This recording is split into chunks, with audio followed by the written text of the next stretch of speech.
MLA Kadiyam Srihari BRS అగ్రనాయకత్వంపై విరుచుకుపడ్డారు. నియోజకవర్గ అభివృద్ధి తన ఏకైక లక్ష్యమని, అందుకే కాంగ్రెస్ ప్రభుత్వానికి మద్దతుగా నిలుస్తున్నానని ఆయన స్పష్టం చేశారు. తెలంగాణ వచ్చాక లాభపడింది కేవలం కల్వకుంట్ల కుటుంబమే అన్నారు. సొంత పార్టీ మనుషులు ఎందుకు బయటకు వెళుతున్నారో సమాధానం చెప్పుకోలేని స్థితిలో బీఆర్ఎస్ నాయకత్వం ఉందంటూ ఎద్దేవా చేశారు కడియం శ్రీహరి. తెలంగాణ వచ్చి ఎవరికి మేలు చేసింది?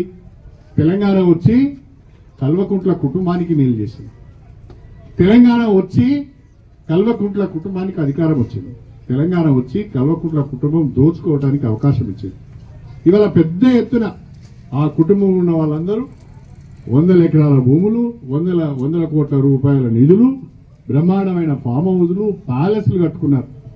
ఒక మాట ఆలోచించండి. ఇంతమంది నన్ను మాట్లాడుతున్నారు కేసీఆర్ను కాదని కడియం శ్రీహరి పోయింది అని. అరే కేసీఆర్ బిడ్డే అంటున్నది కదా, కేసీఆర్ బిడ్డ కవిత అంటున్నది.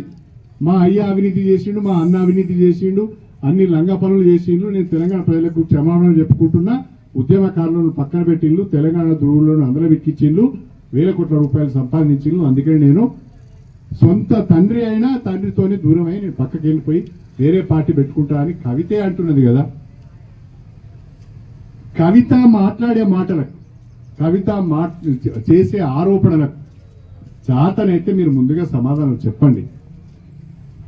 నా మీద మాట్లాడడం కాదు, నా మీద ఆరోపణలు చేయడం కాదు. మీకు కాస్తంతైనా సిగ్గు శరం ఉంటే, నిజంగా మీరు నిజాయితీ పరులు అయితే, మీరు అవినీతికి పాల్పడని వాళ్ళైతే, తప్పు చేయని వాళ్ళైతే, మీ బిడ్డ కేసీఆర్ బిడ్డ కవిత మాట్లాడే మాటలకు ముందుగా సమాధానం చెప్పండి అని చెప్పి నేను ఈ సందర్భంగా తెలియజేసుకుంటాను.